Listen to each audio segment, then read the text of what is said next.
Welcome to the dialogue.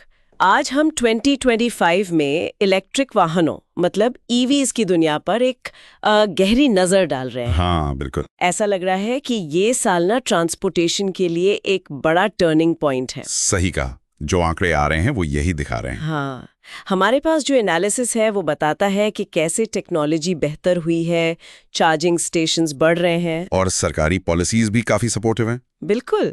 तो इन सब के दम पर ईवीज अब सिर्फ कुछ लोगों की पसंद नहीं रहे, आम होते जा रहे हैं। हाँ, मेन स्ट्रीम बन रहे हैं। हम दुनिया भर के ट्रेंड्स देखेंगे और खास तौर पर भारत की भूमिका, यहाँ क्या हो रहा है ये भी देखेंगे। हाँ, भारत की कहानी भी बहुत दिलचस्प है इसमें। तो चलिए शुरू करते हैं। दुनिया भर में क्या तस्वीर है अभी? अनुमान है कि 2025 में दुनिया भर में ईवी सेल्स 2 करोड़ यूनिट्स पार कर 2 जाएंगी। करोड़, ये बहुत बड़ा नंबर है। हाँ, मतलब कुल गाड़ियों की बिक्री का लगभग 1/4 हिस्सा। वाह। और साल की पहली तिमाही में ही मतलब पहले 3 महीनों में 40 लाख से ज्यादा ईवीज बिक गई। ये पिछले साल से 35% ज्यादा है। जबरदस्त ग्रोथ है ये तो। है ना? चीन इसमें जाहिर है सबसे आगे। वहां तो लगभग आधी गाड़ियां जो बिक रही हैं वो इलेक्ट्रिक है। हाँ, चीन का मार्केट तो अलग ही लेवल पर है। यूरोप में भी अच्छी तेजी है। हाँ, यूरोप भी पकड़ रहा है, लेकिन अमेरिका में थोड़ी रफ्तार धीमी हुई है ना? हाँ, वहाँ पॉलिसी को लेकर कुछ अनिश्चितता है, तो ग्रोथ थोड़ी धीमी है, करीब 3%। तो ये आंकड़े साफ बता रहे हैं कि ईवीज अब वो क्या कहते हैं, नीश मार्केट नहीं रहे। नहीं, बिल्कुल नहीं। अब ये मेन स्ट्रीम का हिस्सा है। और इसके पीछे जो सबसे बड़ी वजह है वो है बैटरी टेक्नोलॉजी। हाँ, बैटरीज। देखिए, 2024 में बैटरी पैक की कीमतों में 20% की गिरावट आई। 20%? हाँ। और ये 2017 के बाद सबसे बड़ी गिरावट है। और सबसे जरूरी बात, क्या? लागत अब $100 प्रति किलोवाट घंटा से नीचे आ गई है। अच्छा। ये तो वही मैजिक नंबर है जिसका सब इंतजार कर रहे थे। बिल्कुल। माना जाता है कि इस लेवल पर ईवी और पेट्रोल कारों की कीमत लगभग बराबर हो जाती है। तो मतलब अब ईवी खरीदना आम आदमी के लिए और आसान हो रहा है। हाँ, पहुंच बढ़ रही है। और ये सॉलिड स्टेट बैटरीज, इनका बहुत जिक्र सुन रहे हैं। क्या ये सच में क्रांति ला सकती हैं? है क्या ये असल में? हाँ, देखिए, सॉलिड स्टेट बैटरीज अब सिर्फ लैब की चीज नहीं रही, वो अब हकीकत बन रही हैं। अच्छा। इनमें ना लिक्विड इलेक्ट्रोलाइट की जगह सॉलिड होता है।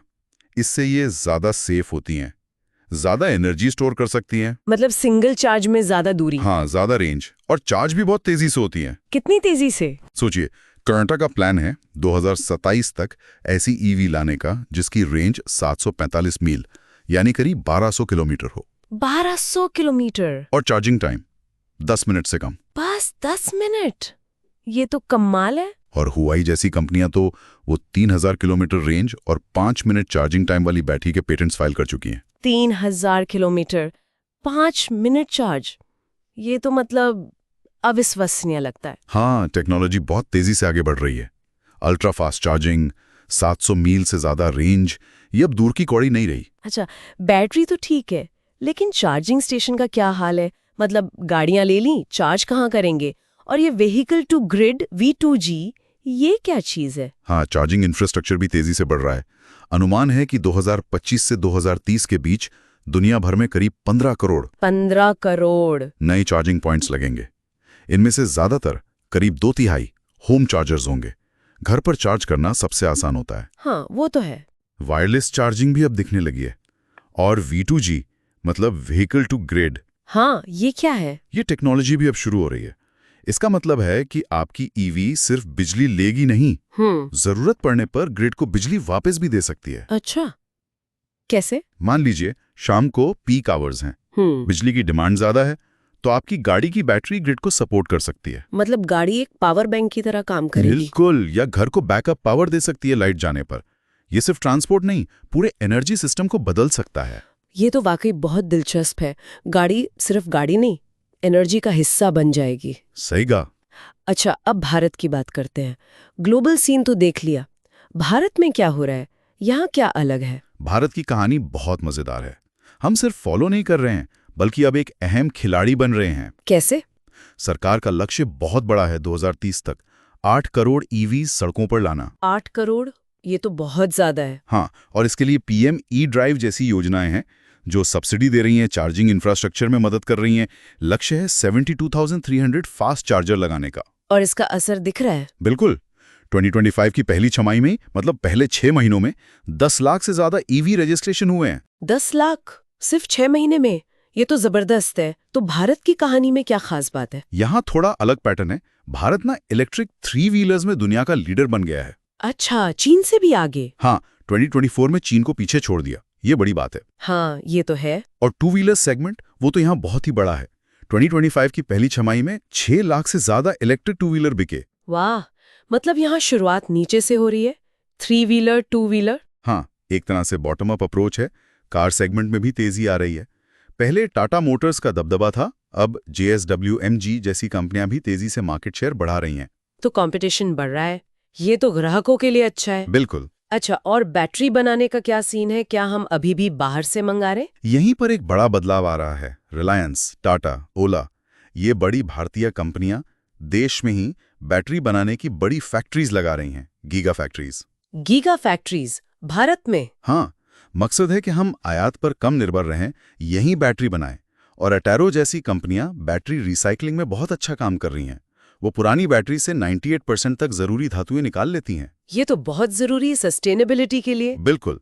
और इसके साथ साथ टेस्ला, विनफास्ट, हुंडई, किया जैसे बड़े ग्लोबल प्लेयर्स भी भारत में आ रहे हैं या आने की योजना बना रहे हैं। अच्छा, टेस्ला भी? हाँ, सरकार ने जो कम इंपोर्ट ड्यूटी वाली स्कीम निकाली है, उससे ये कंपनियां आकर्षित हो रही हैं। तो मतलब निवेश भी आ रहा है। लगता है सब कुछ बहुत अच्छा चल रहा है, लेकिन कुछ चुनौतियां भी तो होंगी। हाँ, चुनौतियां तो हैं, जैसे पब्लिक चार्जर। मतलब घर पर तो ठीक है, लेकिन बाहर चार्जिंग पॉइंट्स अभी भी कम हैं। कितने कम? भारत में हर 235 ईवीज पर करीब एक पब्लिक चार्जर है। चीन में यह आंकड़ा हर 12 ईवीज पर एक चार्जर का है। ओह, तो ये तो काफी बड़ा अंतर है। हाँ, ये एक बड़ी रुकावट है। दूसरा, लोगों को ईवी लोन लेने में कभी-कभी थोड़ी मुश्किल आती है। और बैटरी और मोटर के लिए जो जरूरी खनिज हैं, खासकर रेयर अर्थ मैग्नेट्स, उनके लिए हम अभी भी काफी हद तक आयात पर निर्भर हैं। अच्छा, तो ये कुछ एरिया हैं जहां अभी काम करना बाकी है। हाँ, बिल्कुल। तो इन सारी बातों का निचोड़ क्या है? अगर हम 2025 को देखें तो इसे कैसे सम अप करेंगे? देखिए, अगर पूरी तस्वीर को जोड़ें तो 2025 वाकई में ग्लोबल ईवी अडॉप्शन के लिए एक टिपिंग पॉइंट है, एक निर्णायक साल। बैटरी की कीमतें गिर रही हैं, टेक्नोलॉजी बेहतर हो रही है, चार्जिंग स्टेशंस बढ़ रहे हैं, सरकारें मदद कर रही हैं। ये सब मिलकर ईवीज को आम बना रहे हैं। सही। और भारत इस कहानी में सिर्फ एक फॉलोअर नहीं है।